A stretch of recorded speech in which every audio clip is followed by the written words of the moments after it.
Good morning. It's Wednesday and April the 15th, and this is not a live video. In that the Zoom meeting this morning, I made an error on a problem, so I didn't want to put that error out there, even though we corrected it then. I wanted to get a correct video out to you all. There is a Stat Saturday this Saturday, and highly recommend that you log into that Stat Saturday. We'll be covering units 3 and 4, which are basically collecting data and experimental design, along with the first half of probability. The second half of probability, which will be distributions, will be the following Saturday. Really hope that you will show up for those. Also, prior to this Saturday's Stat Saturday, I highly recommend that you do the Stats Medic, and that would be units 3 and 4 Stats Medic before Saturday. I think that will really help you out and help you get the most out of it. Also, College Board video links are all posted here, and yesterday's College Board video was on the normal curve. I think it'd be very beneficial for you all to watch it, because I'm pretty well confident that that's the type of problem that's going to occur on the AP exam. That's just such an important link. Also, all the links to the videos can be found on this website, on my website, and just open up, go to the Google Classroom, click on the day, and it'll send you to a list of hyperlinks. Okay, so we're going to work through some problems, and there's just 3 FRQs. This should be fairly short, so we'll begin with the first one. So the very first problem is the problem that we did in class, and to be fair, the College Board version did not have Part D. Part D is a part that I added. It's also the part that I messed up this morning. But anyway, and this is a problem that you've seen before, and when we assigned it then in class, it also had a Part D as well. So this is a 2016 question 4. So a company manufactures model rockets that require igniters to launch. Once an igniter is used to launch a rocket, the igniter cannot be reused. Sometimes an igniter fails to operate correctly and the rocket does not launch. The company estimates that the overall failure rate, defined as the percent of all igniters that fail to operate correctly, is 15%. A company engineer develops a new igniter called the superigniter with the intent of lowering the failure rate. To test the performance of the superigniters, the engineering uses the following process. Step 1. One superigniter is selected at random and used in a rocket. Really important, they're telling you this is randomly selected, so that it helps eliminate bias and confounding variables. If the rocket launches, another superigniter is selected at random and used in a rocket. Once again, we are still looking at randomness, which is good. And then step 2 is repeated until the process stops. The process stops when a superigniter fails to operate correctly, or 32 superigniters have successfully launched, whichever comes first. Assume that the superigniters failures are independent. This is going to be important later on, and I'll reference it later in this problem. So if the failure rate of the superigniters is 15%, what is the probability that the first 30 superigniters selected using the testing process successfully launch rockets? All right, so the probability, I should do this on a separate sheet of paper. So they want to know the probability that if the failure rate is 15%, we actually end up with 30 rockets that launch successfully. So if the probability of failure equals 0.15, nice if I spelled that correctly, then the probability of success equals 1 minus 0.15, or just 0.85. Well, it turns out I need to have 30 of those, and I can make 30 lines, but I'm just going to get lazy and not do that. I'm going to go 0.85 because I want the success and I don't want a success. And I want a success and I want a success. And because they're independent and they told us that, we can just multiply them. Well, I'm actually going to have to do this 30 times, which is going to be 0.85 raised to the 30th. So on the calculator, second stat, wow, I didn't even have to do that. 0.85, the caret to the 30th power. When I do that, I end up getting 0.0076. And by the way,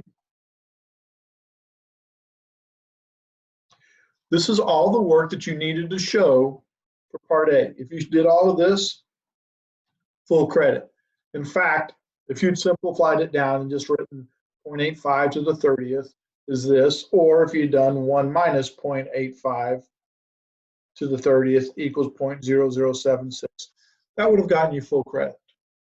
Okay, so part B. Given that the first 30 superigniters successfully launched, what's the probability the first failure occurs on the 31st or 32nd superigniter tested if the failure rate of the superigniters is 15%? So they're telling me, given that the failure rate is 15%, what is the probability that we have a failure on the 31st or 32nd, given that the first 30 superigniters successfully launch? Well, we see the word given and we get really concerned that this is going to be a conditional probability. And it is a conditional probability, but they've actually done us a real favor here. Because remember, up above, they told us this was independent. Because it's independent, what has happened previously does not have an impact on what's going to happen. So basically, we've had 30 successfully launch. What's the probability that in the next one or two we have a failure? So what's the probability the first failure is either the first one or the second one after we've had 30? So they're not talking about the 31st or 32nd. They're really just talking about the first or the second. Well, the probability that we have a failure on the first is just 0.15. The probability we have on the second means we had to successfully launch the first one, and then we had a failure on the second. So if I just had 0.15 plus 0.85 times 0.15, that's my answer. So 0.15 plus 0.85 times 0.15 equals 0.2775. That's part B. Okay, moving along to part C. Given that the first 30 superigniters successfully launched, is it reasonable to believe that the failure rate of superigniters is less than 15%? Okay, so first off, what's the probability that 30 superigniters launch successfully? Well, we actually did that in part A. We found out that the probability that 30 would successfully launch if the failure rate is 15% is 0.0076. And basically what they've just done is they've rephrased the definition of a p-value. They said, given that the failure, that the first 30 launch successfully, is it reasonable to believe that the failure rate is less than 15%? Well, a p-value would be, given that it's 15%, what's the chance that we'd have 30 actually launch? Well, given that it's 15%, the fact that we'd only have a 0.0076% chance that we'd have 30 launch, that's very small. So it's highly unlikely. So it is unlikely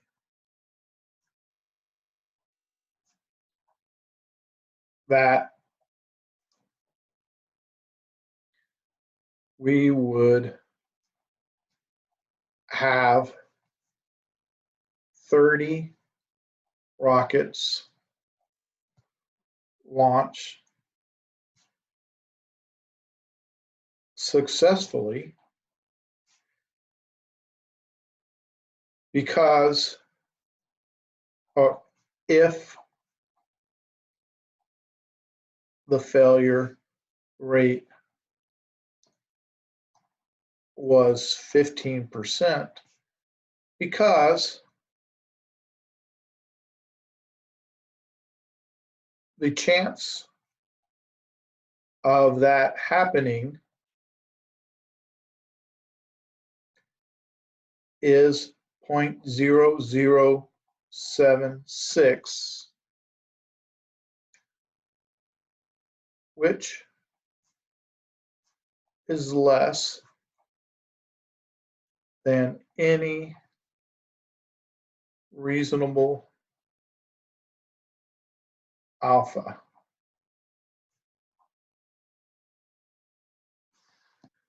Typically, we talked about alpha being 5%. So 0.0076 is substantially less than alpha 0.05. Okay. So basically, I wouldn't believe that 15%. I'd say it's highly unlikely that the failure rate was 15%. I still think it's substantially smaller because we had 30 rockets and the chance of that happening is very small at 0.0076. Okay, so that was part C, and that would have actually concluded the problem for the AP, but I went ahead and made it a little more difficult. And I said, assume the failure rate is 15%, and the company decides to fire the rocket 30 times and then count the number of failures. What is the likelihood that there are 6 to 15 failures inclusive? So at this point, we're looking at, all right, we're going to launch this thing 30 times. What's the likelihood there's 16 failures? Well, we could have 0 failure or 1 failure or 2. And then I'm going to ... 5, 6, 7, ... 14, 15, 16, all the way up to 30. All right, because we're doing this 30 times. Well, what we're interested in is 6 to 15. All right, so we want 6 to 15 failures. So we know that we have a fixed probability at 15%. We have a fixed number of trials at 30. So basically, we are going to be working with a binomial as a result of that. So in this case, the way I would show my work is this. 30 choose 6, 0.15 to the 6, 0.85 to the 30 minus 6, which is 24, plus ... plus 30 choose 15, 0.15 to the 15th power, 1 minus 0.15 to the 15th power. And that would be work shown. And by the way, I should have put a 1 minus 0.15 there. If you use 0.85, there's nothing wrong with that. I just wanted you to know that that's just 1 minus this gives me that. Okay, so that would be work shown, but that means I'd have to do a PDF, a binomial PDF for 6, then 7, then 8, and all the way up to 15, and that's a whole lot of work. So here's the way I would approach this problem on the calculator. All right, well, what is the highest value I want? The highest value I want is 15. So I would do something like this. 30 choose 15. And then 0.15 to the 6th power, 1 minus 0.85 to the 24th power. All right, so that's what I'm doing on the calculator, minus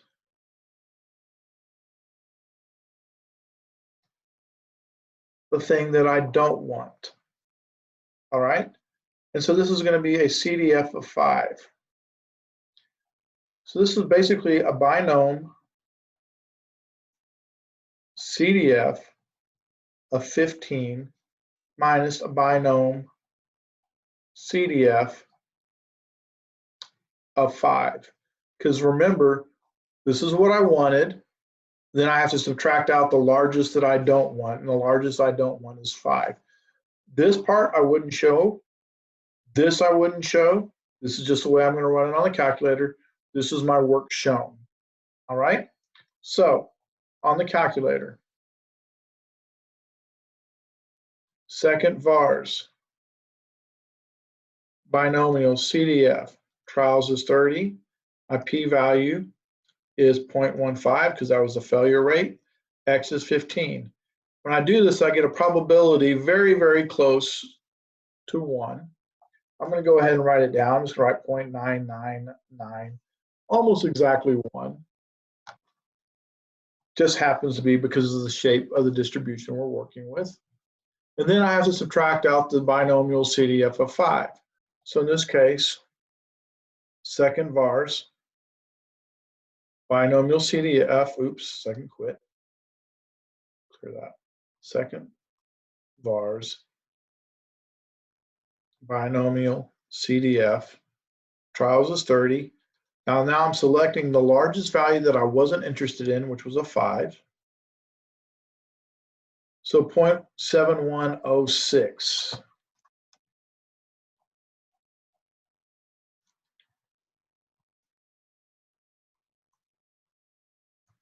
Subtract those two.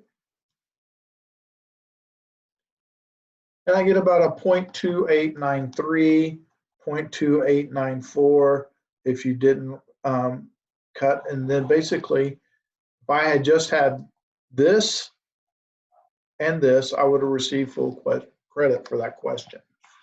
All right, moving on to the next problem. Again, this is a problem that we've done before.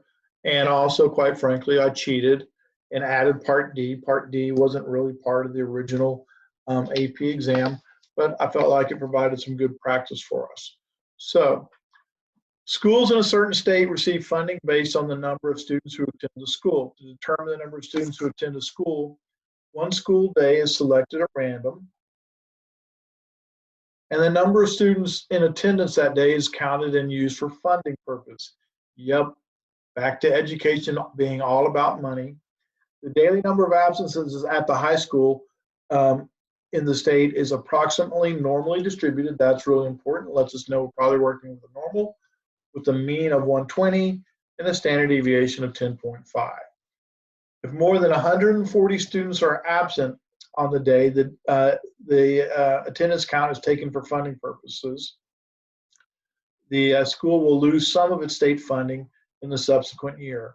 Approximately what is the probability that high school A will lose some state funding?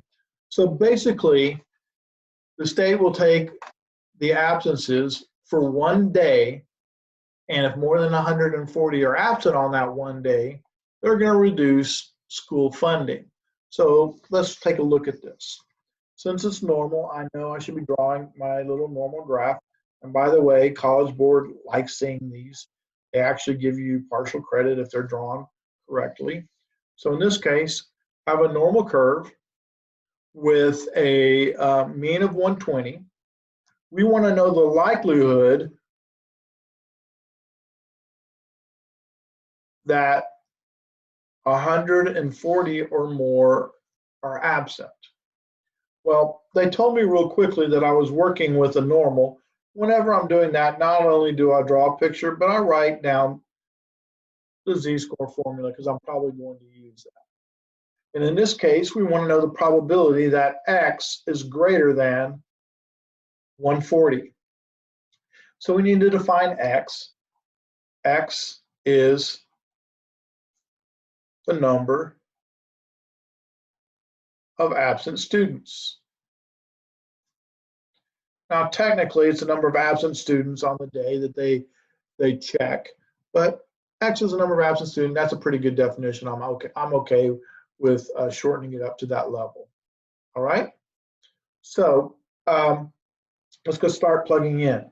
So we want the probability that Z is greater, and I know it's greater because this is the way I shaded, 140 minus 120 over a standard deviation of 10.5. All right. So at this point, you can go to the calculator And there's a couple places you can go, and I'm going to show you both of them. They're slightly different, but you can do both of them. They have different benefits.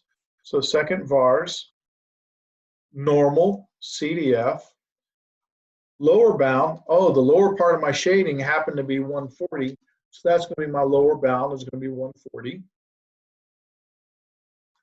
My upper bound is going to be infinity, so I punch in a bunch of 9s. That's good enough. My mean is 120, and my standard deviation is 10.5. All right, so I end up getting 0.0284. Now,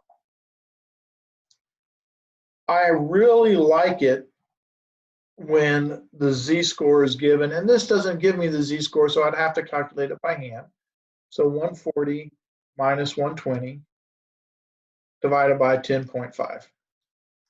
So I'd have a z-score of about 1.9.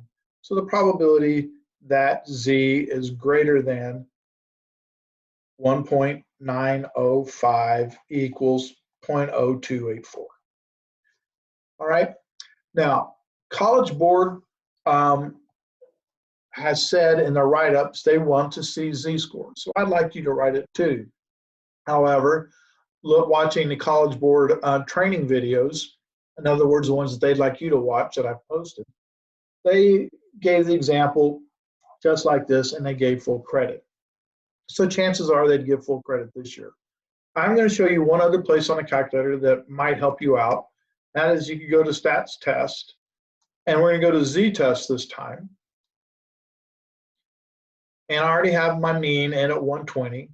My standard deviation is 10.5.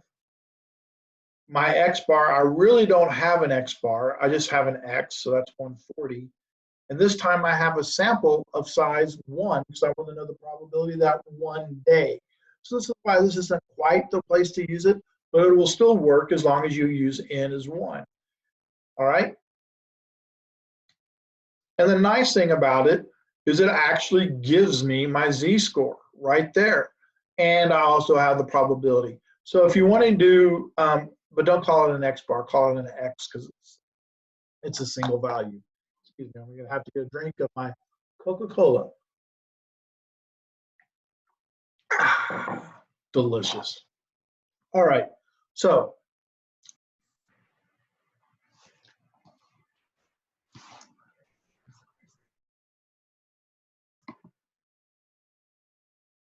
I hope I'm still recording.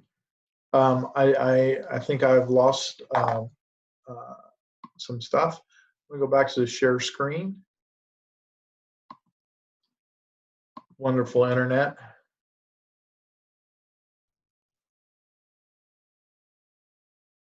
And we don't have quite the right share screen up. So let's try this again. Stop share. Share screen. And perfect. All right. So the principal association in the state suggests instead of choosing one day at random, the state should choose 3 days at random. All right. With the suggested plan, high school A would lose some of its state funding in the subsequent year if the mean, that's important because now we're talking about the average number of students absent for the 3 days is greater than 140. All right. Then the question is, would high school A be more likely or less likely to lose funding using the suggested plan compared to the plan described in Part A? Justify your choice. All right, so here we're taking, instead of 1 day that we used before, we're going to look at 3 days. All right, but my graph is going to look very, very similar to what I previously drew. We still have the mean number of absences being 120, and we're still looking for 140, but instead of being an X, we are looking for an X bar. And I know we're working with an X bar because they told me it was the mean. Once again, we're still working with normal. So now since I'm working with a mean, it's going to be X bar minus mu over sigma divided by the square root of n. And I want to know the probability that X bar is greater than 140. All right? And X bar is the average number of absences over a 3-day period. I shouldn't have written out that. Please write out the number.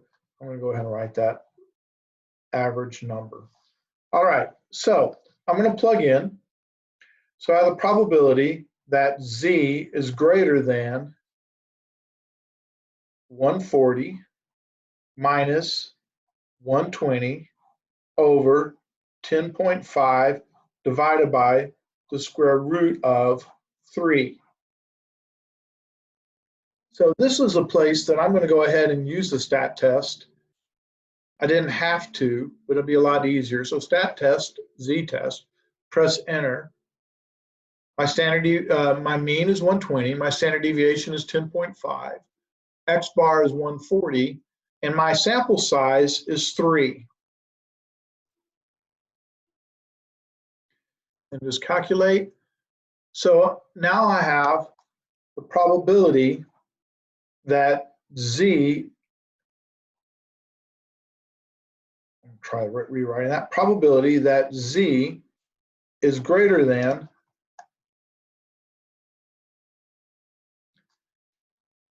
3.299 equals 0.00048. So in other words, approximately 0.005. All right, please, a couple things to note here. One, because I used the Z-test, I got a Z-score.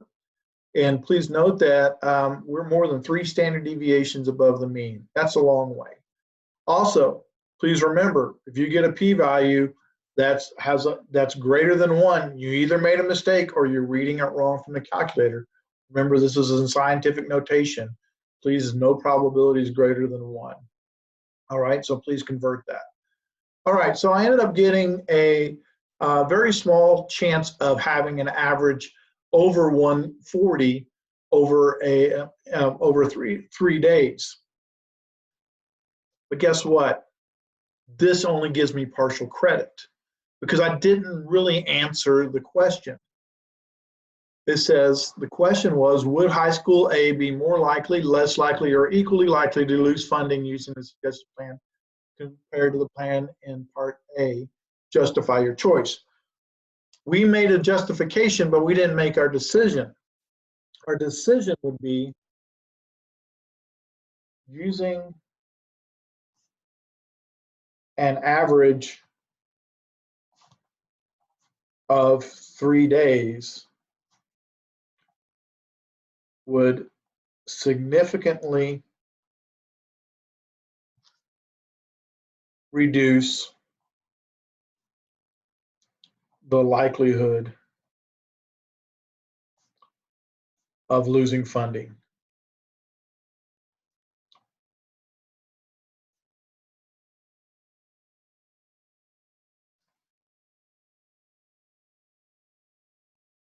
Plan B is better for the school. You didn't have to include this, but it is. Plan B is better for the school. Basically, you just needed to say that they're less likely to lose funding using an average of 3 days. Okay. All right. Part C. A typical school week consists of Monday, Tuesday, Wednesday, Thursday, and Friday. The principal at the high school A believes that the number of absences tends to be greater on Mondays and Fridays, and there is concern that the school will lose state funding if the attendance count occurs on Monday or Friday. If one school day is chosen at random from each of 3 typical school weeks, what's the probability that none of the 3 days chosen is a Tuesday, Wednesday, or Thursday? Well, first off, I'm going to make 5 little blanks just because it makes it nice and easy. Monday, Tuesday, Wednesday, Thursday, and then Friday. All right, the probability of any one of those days is 1/5.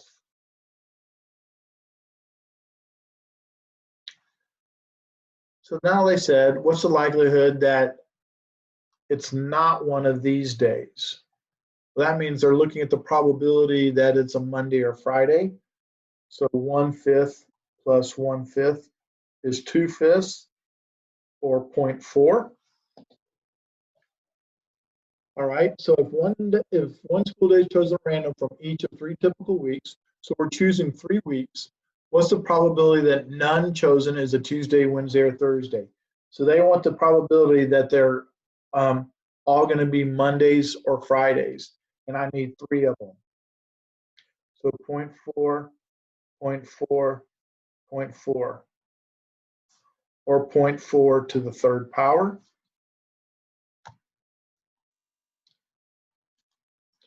Using the handy dandy calculator, 0.4 to the 3rd, 0.064. So if you choose 3 weeks, the chances that the 3 days chosen are not Tuesday, all 3 days chosen are not Tuesday, Wednesday, or Thursday is 0.064. So fairly small, but still greater than 5%. If all you had shown was 0.4 cubed, if all you had shown was this, you would have received full credit. All right? Okay. Part D. The school board has decided to randomly select one day from each of 5 weeks. What is the likelihood that more than 2 of these days selected are either a Monday or a Friday? All right? So they want to know the probability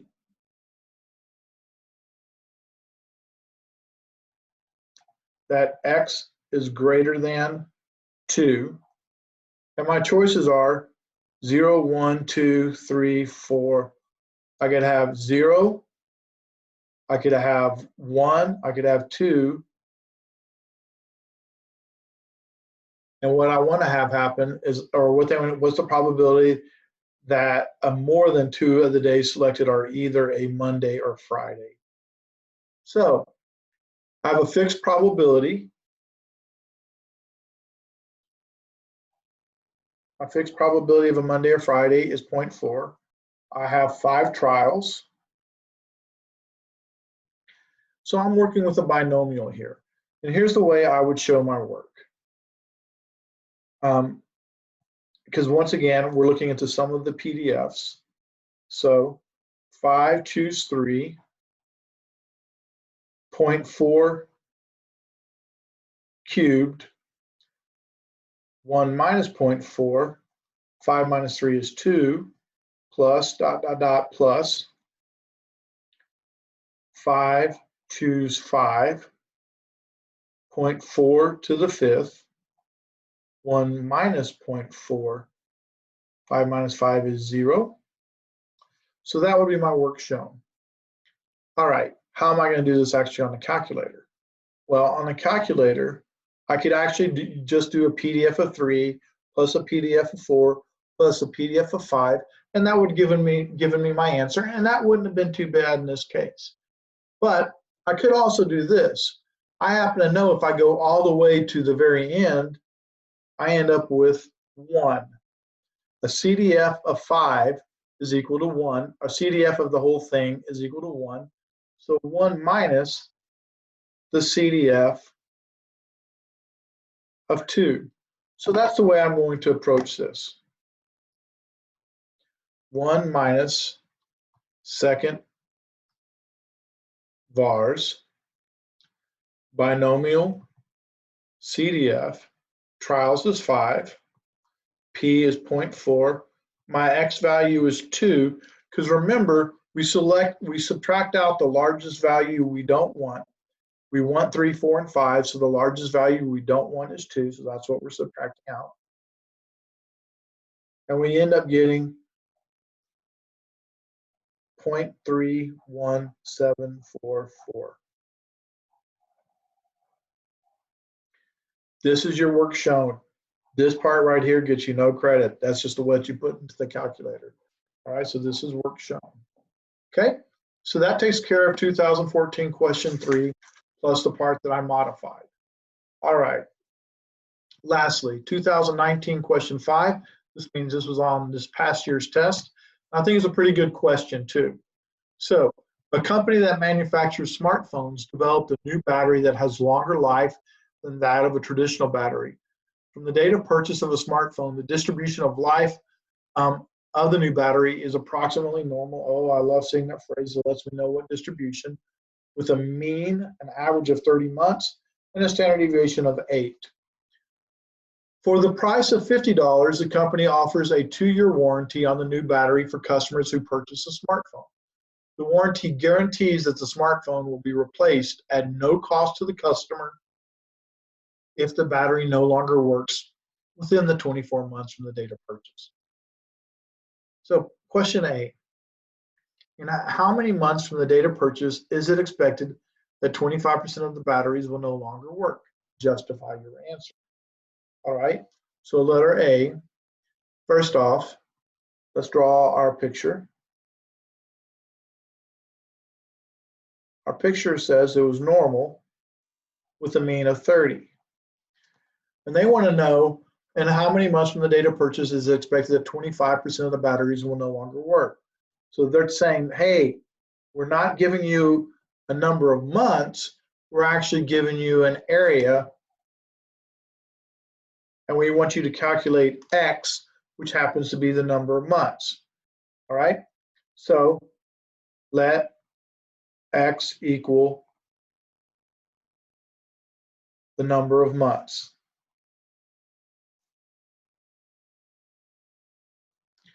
Now, one other thing is we know it's normal, and because it's normal, I love writing this down. It just makes my life easier to sit there and see what I have. So I sit there and go, okay, we know we don't know X. We do know this. We do know the standard deviation of 8. And right now we don't know the z-score. But I do know that the probability that this happens equals 0.25. All right. Because I have this, I can work back to my z-score. All right. So working back to my z-score, and there's really no work to show for that. Second vars, inverse norm. My area is 0.25, and this should be and mean is 0, standard deviation of 1, because we're talking about calculating a z-score. This should be highlighted as left, all right?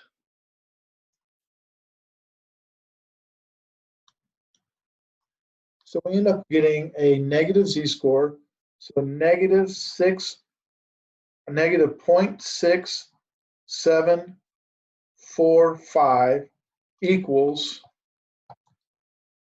X minus 30 over 8. All right. Now I can solve this by algebra. So I'm just going to multiply by 8 and then add the 30. And we end up getting X equals 24.6 months. So what we just calculated was this is 24.6 months. All right. Okay, moving on. Or in 24.6 months, there'll be 25% of our batteries that have to be replaced. Suppose one customer who purchased the warranty selected at random. What is a probability that the customer selected will require a replacement within 24 months from the date of purchase? All right, so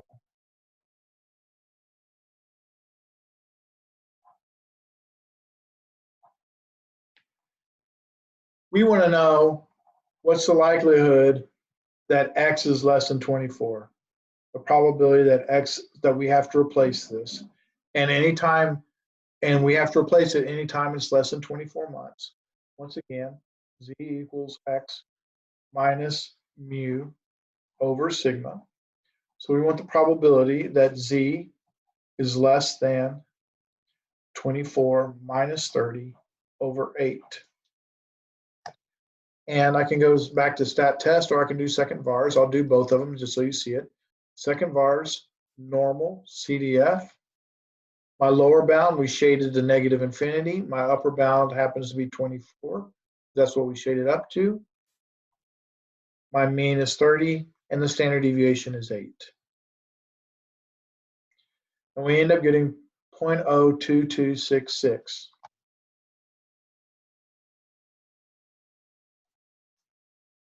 I think I said that wrong. 0.2266, 0.2266. How we use the stats test, if we don't use stats test, instead, we get the advantage of having the z-score show up, which I really like a lot. So in this case, my mean happened to be 30. My standard deviation is 8. It's not really an X bar, it's really just an X because it's a singular value. And because it's a singular value, this is just a 1. And we need to highlight to the left because that's the way we shade it on our graph, because we want less than 24.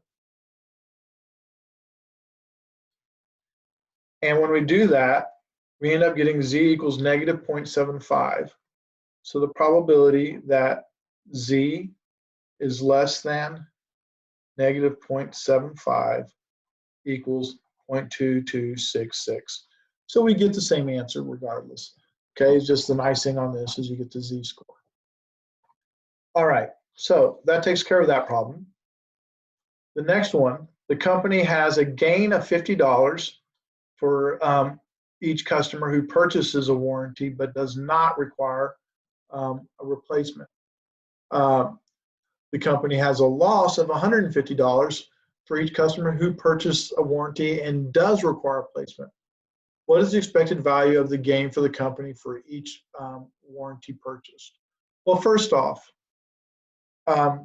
we know we're going to, how often do we have to make the payment? Well, we figured that out in part B. In part B, we said 22.66. So 0.2266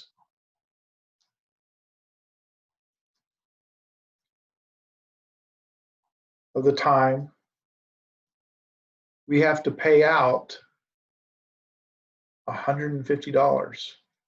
So that's a negative because we're having to pay it out. All right.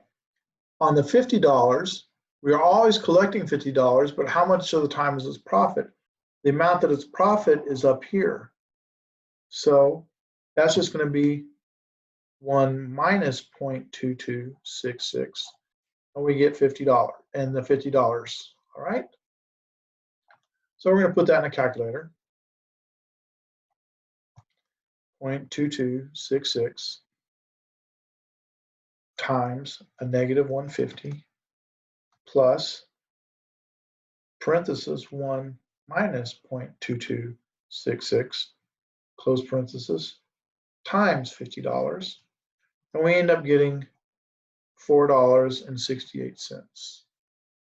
Now what this means is that for every warranty I sell, I stand a chance of losing $150, and that happens almost 23% of the time. And I have a chance of having a gain of about 77% of the time. Well, what do I expect to make? Overall, I would expect to make $4.68 on average. So on average, regardless how many warranties I sell, so I'm going to have some that I have to pay for and then some that I don't. I expect on average to make $4.68.